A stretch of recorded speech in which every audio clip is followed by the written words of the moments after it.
Hello, good evening, everyone. Your friend Helen Ortiz here with Healing with Helen. We have an episode that I have been waiting on for a long time. And to be honest with you, this is something very, very close to my heart, and I will explain why in a little while. But today we are going to be talking about rebalancing from within, holistic lens on hormone health and hormone replacement therapy. Today, not just talking about this subject, but it's very exciting for me to introduce someone who is my health provider, as well as a dear friend. I have known him for a while, and he's an amazing guy in more than one way. We will be talking about why hormone health matters, and especially for us women. You know, aging is not a fun thing, and for us navigating through chronic imbalance, hormone issues, and menopause, and all that stuff, it's can get very serious and very discouraging. But I promise you that after this show, you are going to find the light, and that's what happened to me. So that's why I'm so passionate about talking about this. I want to introduce my dear friend and certified physician assistant, Barry Kentopp. Barry is the owner of Forever Young Leawood Anti-Aging Solutions. He has more than 30 years of experience in the medical field, and he specializes in anti-aging, wellness, and aesthetics. His journey from critical care, he will be telling you guys why and how he transitioned from the ER, from the hospital, to where he's at right now. Barry, my friend, thank you so much for being here. This means a lot to me, and I know that after this, it's going to mean a lot to a lot of my friends out there in the community. So tell us about yourself and how you got here. Great. First of all, thank you so much for asking me to be on this podcast and this show with you. I've been watching this from afar, and I am excited that you're doing something like this. The more we can educate people out there, the better we are helping folks, regardless of their age. So yes, I am a physician assistant, been in medicine for 30 years, in a variety of medical fields. As a physician assistant, I can specialize in different areas.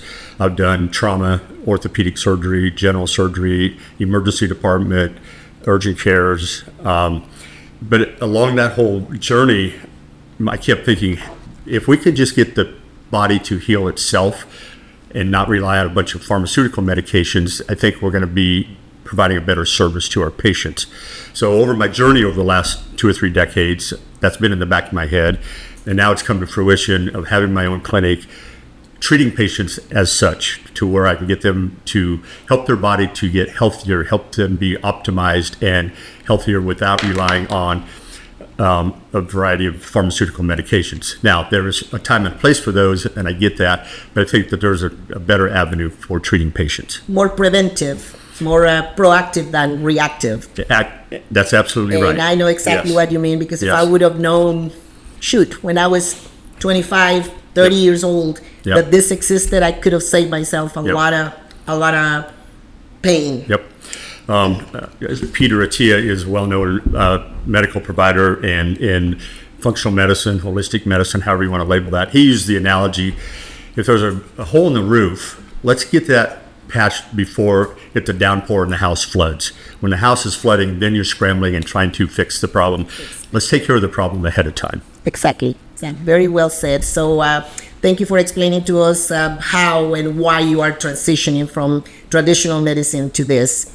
And just a quick question. I know that we have been friends for quite a while, but I just want to know what inspired you to say yes to my invitation. That is very important to me.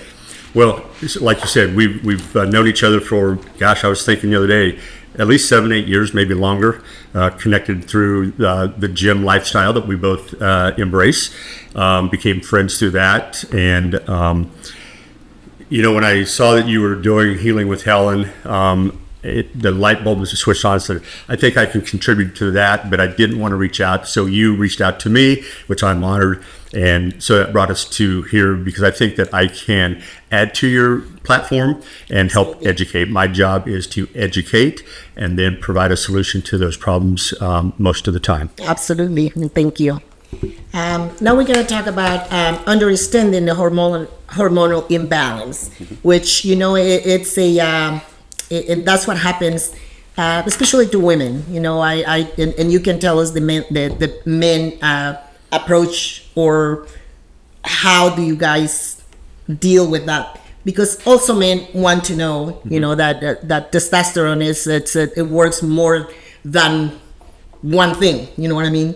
So, but from the women's standpoint, and this is when I just want to share with people out there that, I was going through changes in my life. I didn't know that I was going through menopause, and that happened to me shortly after cancer.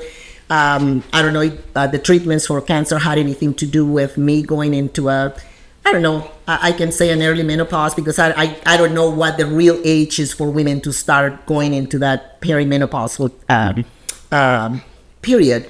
But I fell into and it affects you in more than one way. In my case, it affected mentally. I was in a deep depression, and a lot of, how much I love to work out, and fitness is one of my passions, and I couldn't really go to the gym and get a workout that was a good workout. I was hurting everywhere, my joints, my bones, my recovery. I couldn't even lift 7 pounds. Everything will burn so quickly. I couldn't sleep at night. In the daytime, I couldn't stay awake. I was depressed. Don't talk to me about sex. I don't want to know anything about that. I was completely a basket case. And it wasn't until I went into a suicidal thoughts that I couldn't control. Every time when I wanted to sleep at night and I had insomnia, I got in this frantic situation, and I just wanted to. It got to the point where I wanted to die, and I actually planned how I was gonna do it. I took action. I went and planned how I was gonna do it. That night is when, thank God, I was able to call a friend, and she is the one that opened my eyes and said, "Helen, have you ever had your hormones checked?" And I'm like, "No, why would I?" Mm-hmm. She said, "Let me take you, and we're gonna look into that." So that was the case. My hormone imbalance was actually, I had no hormones left. So I was functioning on fumes. And I started my treatment on HRT, and within 2 weeks, I was a completely different person. I started having really productive workouts. My sleep got better. I'm not saying that, oh, wow, there's no more problems in life. But it's how you look at it, how you react to the problems, and how you face the everyday reality. So that was my story, and that's why I'm so passionate about this, because I know that HRT is what gave me my life back.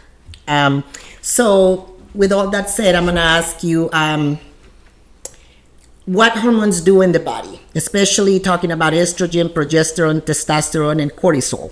How that affects your body, what they do for you, and if you can explain that to us, that would be great. Sure. I think to explain that, I need to kind of talk about the timeline on how all of this happens and occurs, and just know that it's not the same timeline for every person. We'll talk about females, but typically starting in maybe the mid 30s to late 30s, things start changing in the female body as far as the aging process. As we start aging, things stop being efficient. So they may not be producing or releasing as much estrogen or progesterone or testosterone or cortisol. And they don't know. They're busy with life. Most of them probably have some little kiddos. They're maybe working on their career, their relationship.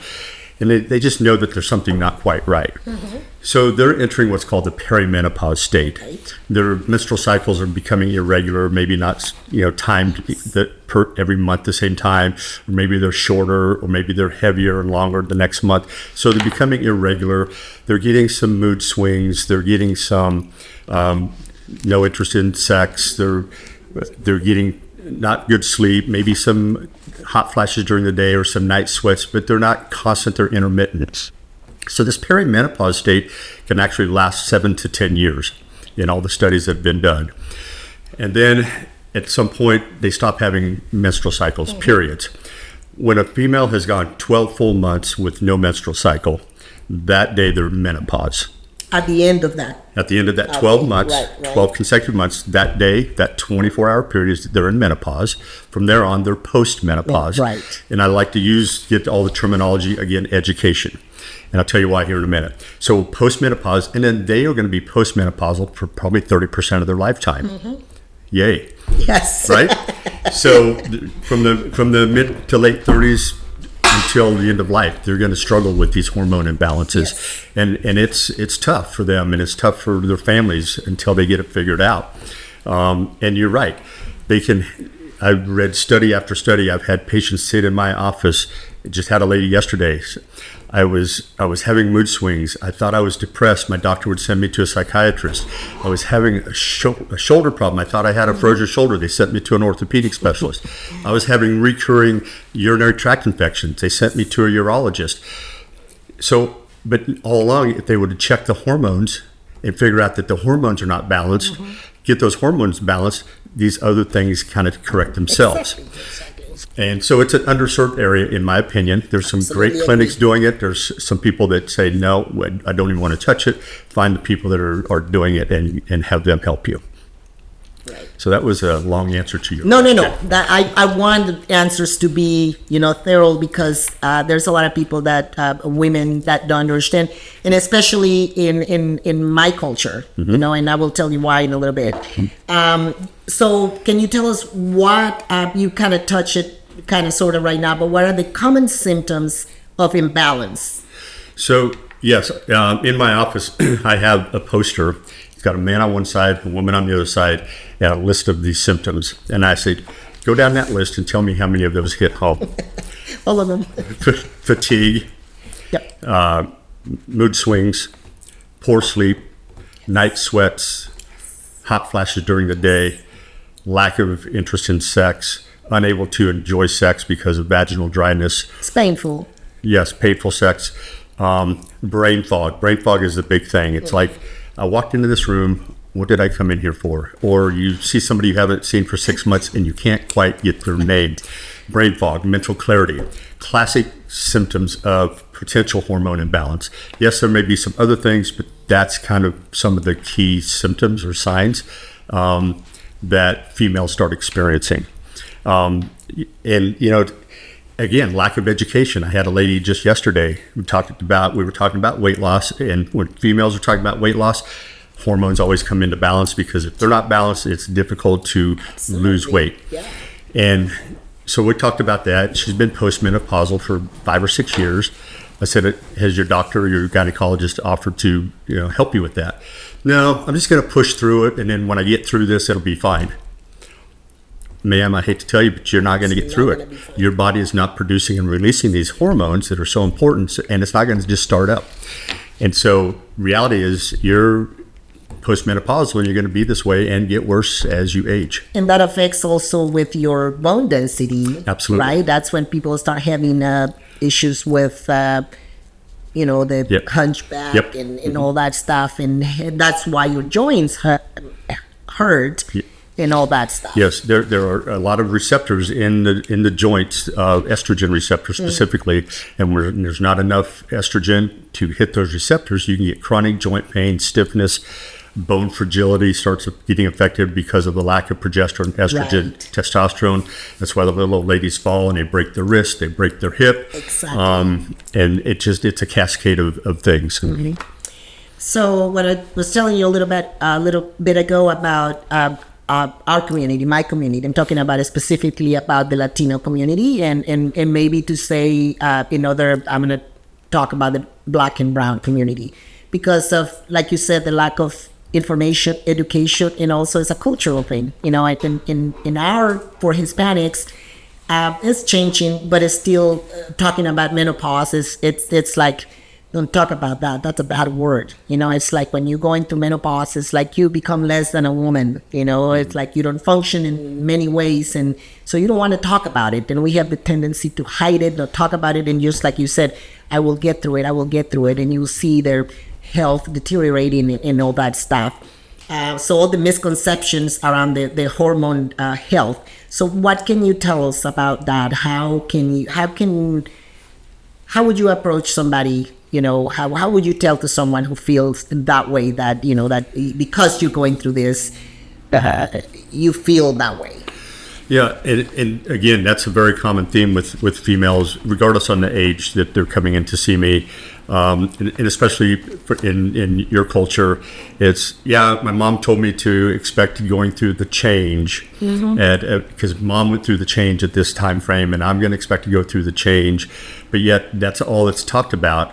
And I think it's because there's been lack of education from generation to generation to generation. So until we can break that cycle and make sure that now this generation of female understands, then they can then relay it to the next generation. Here's what to expect. It's not a shameful thing. It's a normal course of life. It's a course of life. It's just like your heart beating or breathing or brain function. It's part of the function of the body, or dysfunction of the body, and it should be talked about. It should be addressed with family members, with healthcare providers, and not be ashamed of it, because every female is going to go through that. And males too. Just men, we can tell us about that at some point here, but men also go through it. It's just a different, I don't know really what the symptoms are. I always hear when they say, man, they are going through the, what's it called? When they start buying the expensive cars. Oh, the midlife crisis. Crisis. Yeah. Well, so, and I don't need to tell you or your audiences, and I hope I don't offend anybody, but the female human body is complicated. Absolutely. And especially in this arena. And you really need to know how it functions and how to correct that. Dudes, they're pretty simple, straightforward. Thank you for saying that. We are a lot more complicated. Yes. We are more emotional beings because we have more hormones to worry about. And it's not a cookie cutter program. Nope. What works for you is not going to work for her. Thank you for saying that. You got to know what you're dealing with, and you got to specifically come up with that treatment plan. Exactly. That's what I have, as you know, what I have learned here doing this is that you go through an extensive testing and know what is it that I need? Mm-hmm. And it doesn't mean that just because you found here what we need for this 3 or 6 months, it's going to remain like that. So that's why the blood work every so often to see where your needs have changed and what do you need to, the dosage or whatever it might be.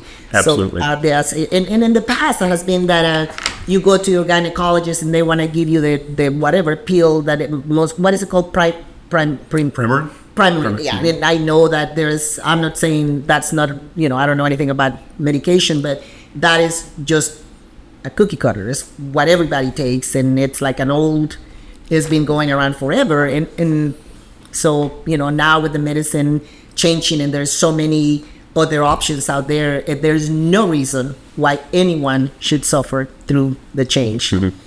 Now we're going to talk about the myth, the busting moments of what people believe that it's the myths about hormone replacement therapy. Many people believe that this is only for postmenopausal women, right? And in truth, hormone imbalance can affect people in their 20s, 30s, just like you said. It depends on everybody's situation, condition. Everybody's different. So. What can you tell us about that? What are the misconceptions about HRT? Right, yeah. And I want to talk about the term HRT for just a minute. Mm-hmm. HRT is hormone replacement therapy. I don't like using the word therapy. Some people kind of think of things differently. Mm-hmm. I use the word optimization. Let's get your hormones optimized. But it's still, the general term out there is HRT, or TRT for males is testosterone replacement therapy. Okay. That's still optimization. You just have to, you have to listen to the patient. What's their symptoms? What's their concerns? What's what's affecting them. That's the symptoms. That's the qualitative data we have. And yes, we do have to have that blood work because we need to know what they're lacking. And our initial blood panel is very complex. We look at all the hormones, we look at all the supporting vitamins and supporting hormones, and to get a good metabolic picture. And that's our quantitative data. And putting all that together, we can determine, okay, they're low on this, they're low on this. Let's start supplementing and adding this and adding that. But it's still not just throw it at you and we're done. We're going to see you in a year. Right. We need to look at things again in 90 days with another blood panel, the smaller one, see what the symptoms are. But not only that, but as we're treating the patient, if they start having some side effects or some unnecessary things going on, I need to know about that because we may need to tweak a dosage or add something here or take away something there. Again, very detailed plan for you specifically. It's specific for you. Yes. Exactly. Yes. And not just say everybody gets that pill or everybody gets that patch and to see or me. this much or that much. Right. And I know exactly what you're saying because when I first got on this, I was getting, whatever dose weekly. And then I felt good the first part of the month and then I will have a decline. So that was changed to do it on a split that dose in two so that it will stay in my system, but that was for my needs. And I also understand that your lifestyle has a lot to do with it as well. Yes. Right. Yes. Okay. Yeah. People are going to react and respond and metabolize these bioidentical hormones differently. So we got to stay in close communication. And yeah, if we have to start microdosing or, instead of having these spikes and valleys, then we microdose so we have that more even keel in the bloodstream or in the system. But that's where it's a very specific, detailed treatment plan. Right. And with that also comes to mind that there is different ways of doing it. In my case, I rather the injection. I have the injection weekly, and that works the best for me. But can you explain the different methods of doing it? Yeah, so different delivery systems to get the hormone in the system, whether that's orally with an oral tablet or capsule, or even now they have troches, which is the lozenge you put between your cheek and gum, and it dissolves, gets into the bloodstream through the mouth. Sublingual, is that sublingual? Right. Yeah. I do progesterone that way. Then there's creams and gels that you rub on your skin in different areas. The absorption rate of a cream or gel, you get about 10% of the effective dose. So you have to apply it daily, and you have to do higher doses because only a small amount is getting absorbed. Yeah. Of course, then there's injection form, whether it's testosterone, estrogen, progesterone. Some compounding pharmacies can do it together. I prefer to have them all separate because if we have to tweak one or the other, we don't have to tweak the entire compounded dose. There's also pellets. They can compound some pellets and they get inserted into the gluteus muscle. Then it slowly leaches into the system. There again, if your dose isn't right, you kind of stuck with that until that 3 or 4 months time, and then you have to start over. So a lot of different ways. Some patients have their preferred ways. Most providers that are doing it have their preferred ways that they like to do it, so they can adjust and change on the fly. Okay. What are some of the overlooked signs of being hormonally imbalanced? Something that you think it's normal, that it's related to your hormones, something that you wouldn't think that it's part of it. I think probably in females, when they start kind of experiencing these imbalances, is the mood swings, because we know that mood swings can occur with different phases of the menstrual cycle. There can be some body tenderness or like some breast tenderness or pelvic pain. It may be, that's my period symptom, which it could be a hormone imbalance symptom. It's feeling bloated too, right? Bloating. Right. Absolutely. Yeah. So there's some very subtle things that it's like, that's just because it's that time of the month for me. But as it goes on and they become worse and other symptoms kind of come in with it, it's like, maybe this is more of a hormone picture. Okay. I think that you already touched on defining what menopause is. you talk about the perimenopause period, which is the time frame leading up to the having the irregular periods and irregular cycles, and there's some symptoms coming on. That perimenopause can again be a 7 to 10 year process. As the time between the periods gets longer and longer, then all of a sudden you're not having your menstrual cycle or your period for that 12 months, then that's the menopause state. So again, that varies. Even a female and her sister or her mom may have completely different time frames on it. And I've heard a lot of women talk about they have their period stops for a while, and then 3, 4, 5 months later it starts all over again. So does it reset the clock at that point that you're going to start all over with the symptoms again? Well, the symptoms will still be there, and that's where I'm talking about. From the time that... Yeah. So if you've gone 4 months with no period, then you have a period, and then you don't. So then that 12 month. So it resets at that point. Correct.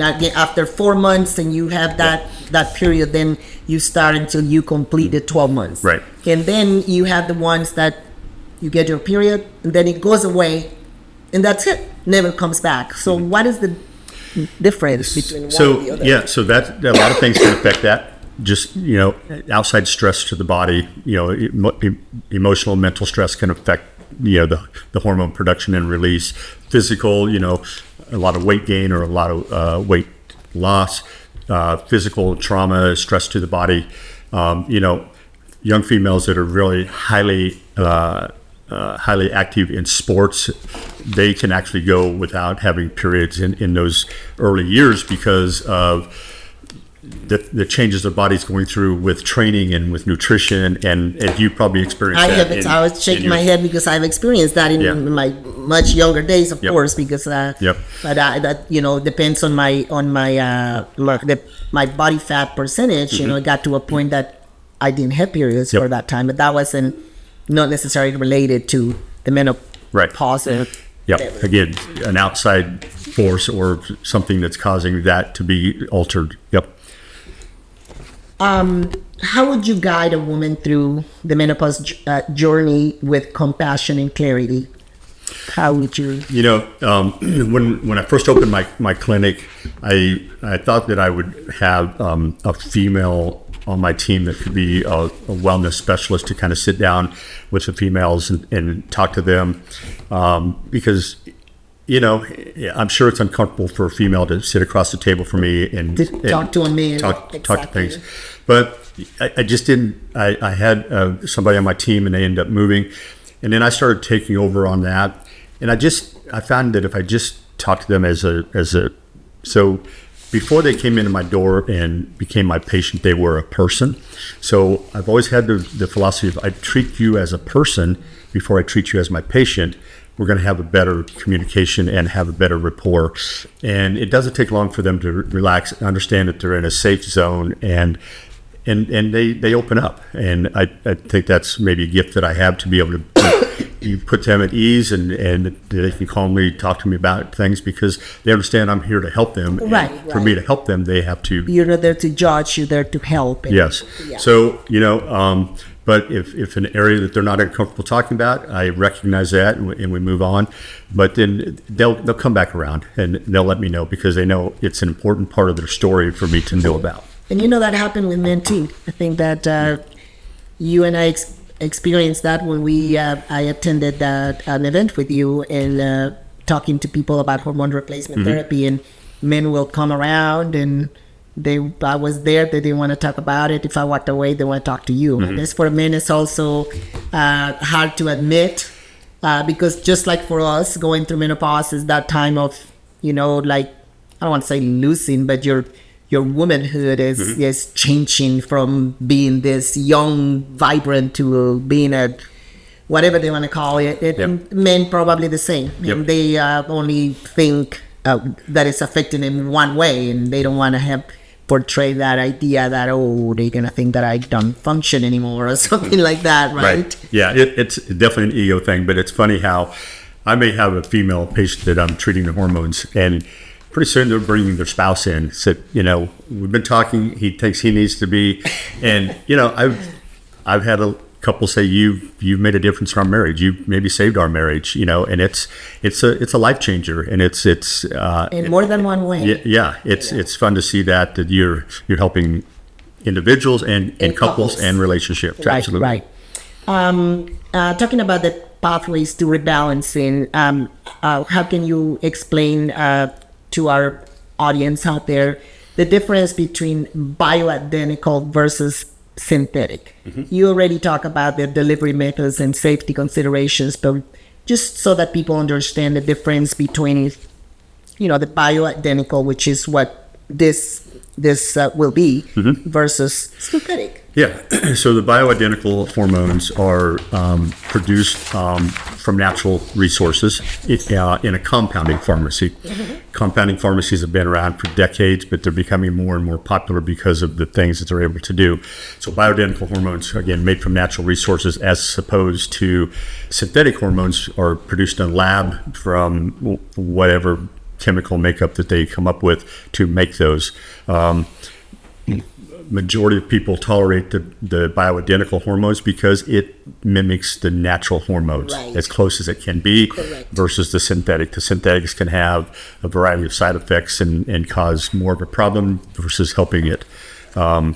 Which comes to mind, I want to talk about back in the early 2000s, there was a study done, and the study was, if we give a female estrogen, will that increase their risk of breast cancer? Correct. And this study Thank you for touching that, because that was my next. Okay. Next If I'm following out of line, it just came to mind, and I want to shed some light on that. So that study was done early 2001, and it was a short study, and it involved a certain group of females. I think the average age of 68. Some of them have had hysterectomies, and there's all kinds of publications and listed the data on that. And they came out and they said that if a female is placed on estrogen, they are increasing their chances of getting breast cancer. And after that study came out, 80% of the females in the world were took themselves off of estrogen, or their healthcare provider took them off of estrogen. Right. Fast forward now to 2025. That study has now been redacted. Even some of the providers that did that said our information was not accurate. In fact, there's new studies that show that a female that is not on estrogen has a higher chance of dying from cardiovascular disease than getting breast cancer.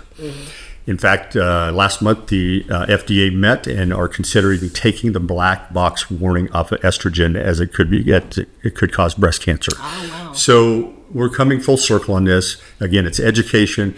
Even people in the healthcare field need to understand that and know how to educate their patients on the risk and benefits. That's amazing. That's really good information. As you know, I am a cancer survivor. My cancer wasn't hormonal related, wasn't breast or cervical cancer, ovarian, nothing like that. But I remember consulting my oncologist about hormone replacement therapy when I decided that I wanted to do it.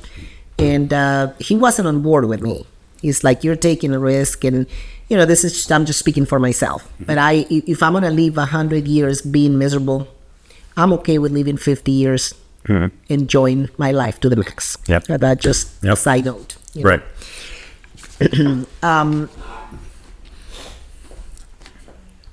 We are so your approach to personalized care, testing, consultation, and integrative support.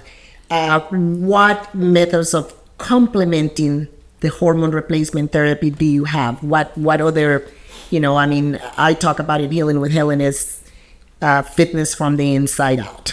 Being healthy, you gotta be fit and healthy inside before you can reflect what's out here. So what can you tell me about supplementation support, losing weight, the way you look in the outside? What do you have to offer for that? I'm glad you brought that up, because as owning an anti-aging clinic encompasses a lot of things. Hormones is a big part of what we do. That's our wellness side. Also on the wellness side is peptides. Some people know about peptides. A lot of people don't know about peptides. So peptides, I'll try not to get too geeky in chemistry on this here, but peptide is the smallest chain of amino acids. A chain of amino acids makes up protein. So peptides can be used. We have peptides in our body that do a lot of functions. Correct. So you can receive peptides either in an oral form, a troche form, an injection form. So to maximize your own production. Right. Right. And the peptides are manufactured again by a compounding pharmacy to do X, whatever we're trying to achieve. So I complement my hormone patients and weight loss patients with a variety of peptides that we have available.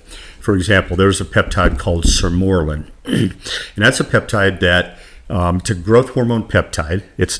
I'm not prescribing growth hormone, but you take this peptide in and it goes and it flips the switch in the pituitary gland to start making and releasing our own natural growth hormone. Natural production of it. Yes, that we are lacking and slowing down as we age. Exactly. So sermorelin can target boosting the metabolism, helping increase sleep, helping with some weight loss. Then there's another one called hexarelin. Hexarelin does the same thing, growth hormone peptide, but we target the growth hormone to help build muscle mass. And the compounders can compound those together. So when you take them in, you're achieving both those. And I just want to clarify when you said to build muscle mass.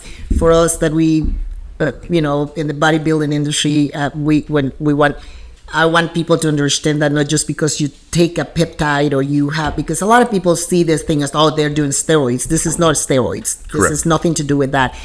Muscle mass is important for your daily life, for your bones, for your function. So that's what you're referring to. Yeah, and the people that this will resonate with are the people that are, all of a sudden they woke up and they're in their 50s or 60s. They're like, man, this is a saggy arm. My quads aren't like they used to be. That's the muscle mass I'm trying to restore. Correct. Because it's like that because their hormones are imbalanced, their growth hormones are lacking. It's going to be a process to get them there.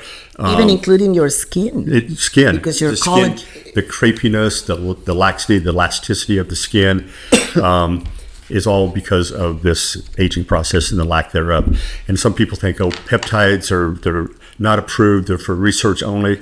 Well, insulin is a peptide. Insulin has been around for decades to help with diabetics. Exactly. The GLP-1s, or the big weight loss medications, are a peptide that mimics the GLP-1 we have in our digestive tract. So peptides are not the enemy. They can actually help the body improve itself and heal itself. Okay, and who is that hormone replacement therapy for? In my opinion, anybody that is imbalanced, going through the aging process. So really everybody can benefit from that if their levels are low. And I get this question a lot. Okay, sign me up on this. How long do I need to be on this plan? My answer is, this is a machine. The tank is almost empty, so we're going to add some fuel to the tank. If your tank in your car gets empty, what do? Fill it up. Replenish it. So we're filling up your tank. If you choose to not continue to fill the tank, you're going to go back to where you were last month. So it's kind of an ongoing thing. I've been on TRT for 15 years. If you told me today I needed to stop that or I had to stop it, I would say, no way, Jose, because I know how I feel when my levels get low.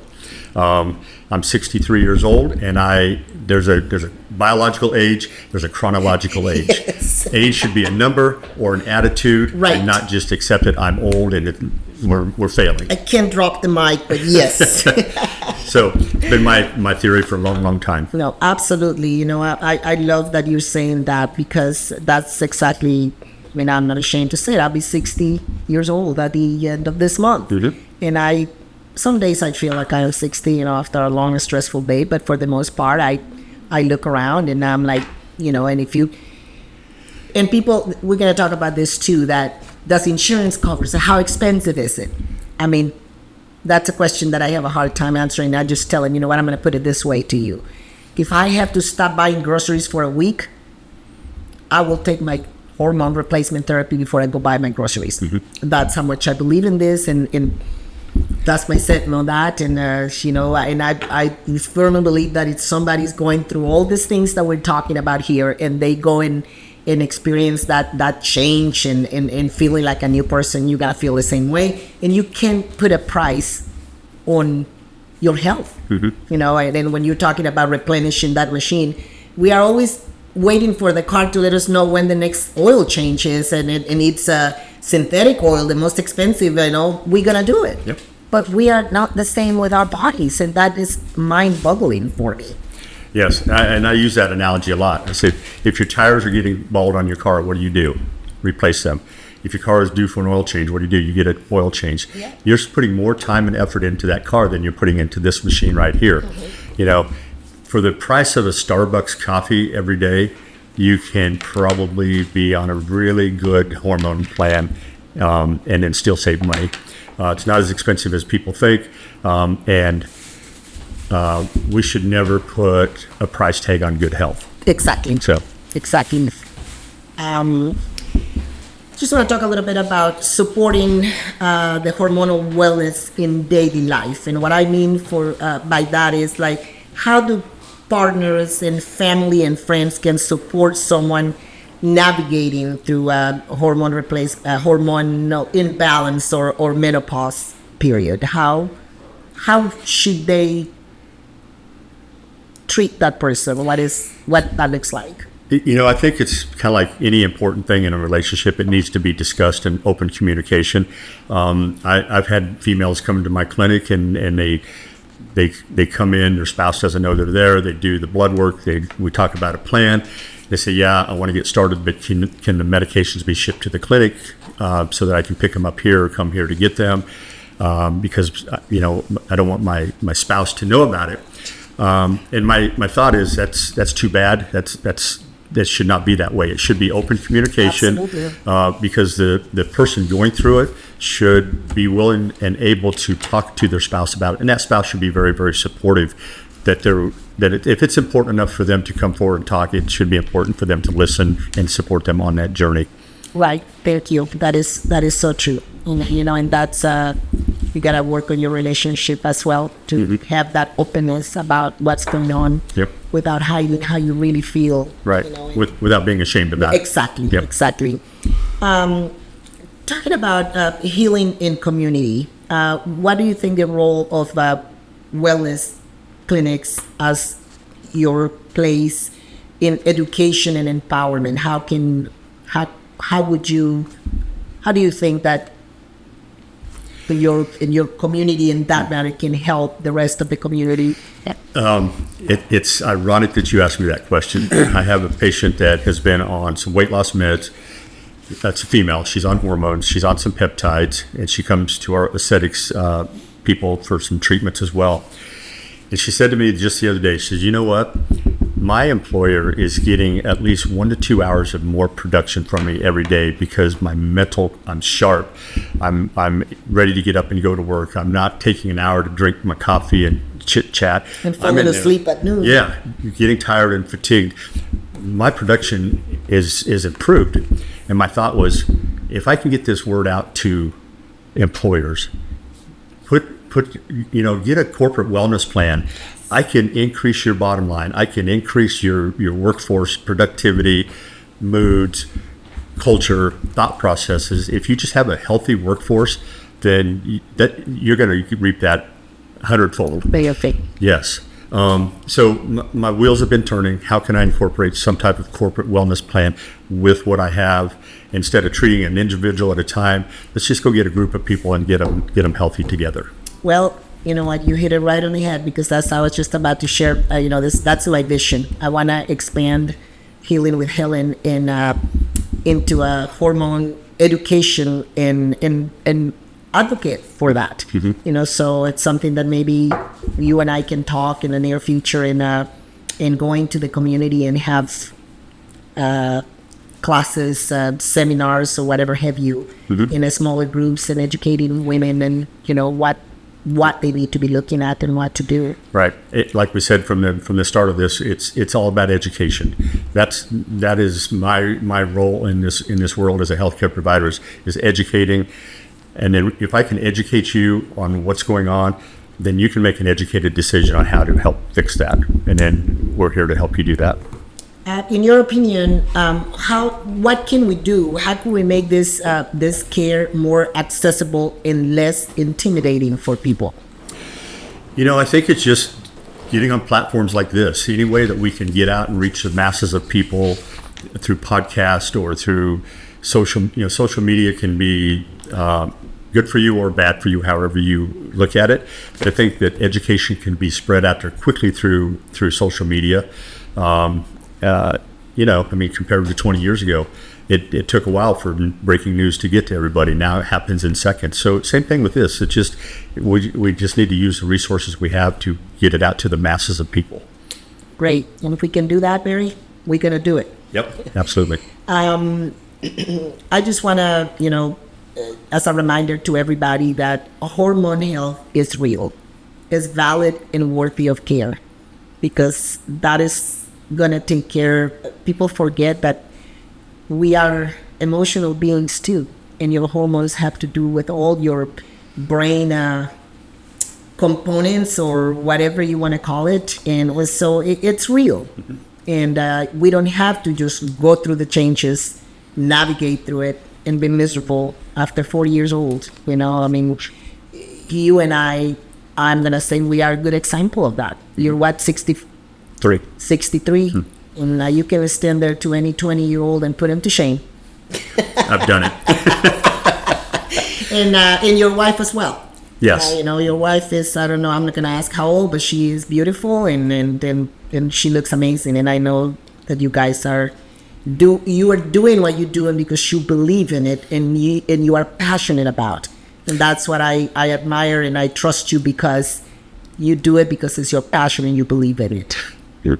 Well, thank you. And that was one of the reasons that we kind of wanted to have this type of clinic, because we've been walking the walk and talking the talk for decades. Right. And now it's time to put it out there and to help other people and share it and bring more people on the journey, because it's a fun journey.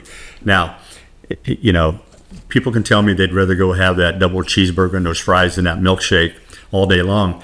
But if they knew what it was doing to their body at the cellular level, versus me and my chicken and rice and broccoli and my energy drinks, don't look at that. But it's all about choices we make every day. Yeah. And that's what I tell people, that and you don't necessarily have to deprive yourself from those those tasty stuff. It's okay to go have a piece of pizza, to have all in moderation. Mm-hmm. But for me, I have made it, my lifestyle is the healthy eating, and then I have my escapades. I have my deviation, my cheats, mm-hmm. But I get right back to what it's normal for me. Right. And it's human beings where we are creatures of habit. Yep. And we don't have the patience to create the good habits, which take longer to create than a bad habit. Absolutely. But once you develop that, it's that, and I'm not bragging or saying, oh, look at me, but it's true. I don't feel good when I am not on my eating good. And once again, I don't deprive myself. I'm not hungry. I eat more, if anything, when I'm eating. And there's so many ways that you can fix your food, to prepare your meals, to make them tasty, to make them enjoyable. Right. Right. As you know, we are the unhealthiest country on this planet, in my opinion. And, if we can make some changes and help some people to, we travel a lot. We like going to other countries, and we see the what they eat, what they don't eat, and they walk a lot. And we are unhealthy. We're a lazy culture, and society it's kind of made us that way. But it's not too late to change. I'm changing. I'm changing lives every day with our peptides and our weight loss and our hormones and our nutrition. And it's fun to watch the changes and people kind of becoming alive again. What message would you leave for someone feeling out of balance? What can you tell those people? So I think the number one thing is number one, don't be ashamed to talk about it, even think about it. Some people, those thoughts come into their head and they try to get rid of those thoughts, but it's okay. Think about it. Go find a resource to talk to. My consults are absolutely free for a hormone consult or a weight loss consult, just to sit down and talk about what you're going through, and what the steps are to help improve that. And I have a solution to the problem, and you have to decide if it's the next step you want to take. If not, no big deal. You'll find out I'm very low pressure. I'm not there to sell anything. I'm there to help you with your problem. But I think the first thing is you have to kind of admit there's a problem to talk about it and then find the resource to talk to. And what have you witnessed that reaffirms that healing is possible? Oh gosh, like I said, we've had this clinic open 1 year, but in that year's time frame, I've had people say, "You changed my life. You saved my marriage." Seeing the weight loss patients come in, and I had to buy a new wardrobe. Those baggy clothes just didn't look good. Oh darn, and then they start taking advantage of all of our aesthetic, our med spa services. Start doing some facial balancing with some fillers or some Botox. We have a laser. We start doing some laser treatments to smooth out that skin. I just got another piece of equipment where I can do some non-surgical skin tightening and reduce some fat. And it's endless on what we can do to help them look their best, feel their best. Yeah, it takes time, but it's fun to watch people transform. Right, and I think that comes once again when you feel good inside. Absolutely. And then you start looking at everything else. Yes. It's like you want to take care of yourself. You want to... Your self-esteem is up. Your confidence is up. You can walk into that room, hold your head high, put your shoulders back and your chest out, and you look good walking in there. And people that have known you is like, wow, what's he or she doing? Mm-hmm. She's looking amazing. Exactly. Well, with that, I just want to tell everyone that you always ask me, what do you do to look like that, Helen? You always look good. What are you doing? This is a huge part of what I'm doing. So I'm sharing my secret with all of you. And, you can reach out to me anytime. Helen Ortiz Media, it's my YouTube channel. You can reach out to me on Facebook, on Instagram, if you want any information from me as a person. But Barry will tell you how to reach out to him. If you want to share with them, how can they communicate with you directly? Yeah, absolutely. So our clinic phone number, 913-320-4442, and it's Forever Young with the number 4, Ever Young Leawood. So Instagram is _Leawood. Facebook is Forever Young Anti-Aging Solutions Leawood. And if anybody sees this podcast, Healing with Helen, and you call or you book online and mention you saw this, then I'm offering you 10% discount on any of all of our services. Wow. Again, free consults come in, whether it's weight loss, hormones, nutrition, or aesthetic services. We will sit down and go through a game plan with you and see how we can help you. Thank you. I appreciate that. I'm just going to leave us with some statistics on hormone health and hormone replacement therapy. 1 in 4 women over 40 experience symptoms of hormonal imbalance. 75% of menopausal women report moderate to severe symptoms affecting quality of life. Bioidentical HRT is used by over 1 million women in the U.S. That is per year. That is huge. Over 30% of HRT patients are under 45. I wish I would have known that before. Other often seeking support from other issues and problems that they find out when they are looking into HRT. Stress-related cortisol imbalance affects over 40% of working adults, and 60% of people exploring HRT report confusion or lack of clear guidance from providers. And that's when you're going to your gynecologist, your regular doctor. They don't want to talk about this, and the reason, I don't know, but I can tell you that I am so grateful and happy that I found this, because it's made me a better person in every which way.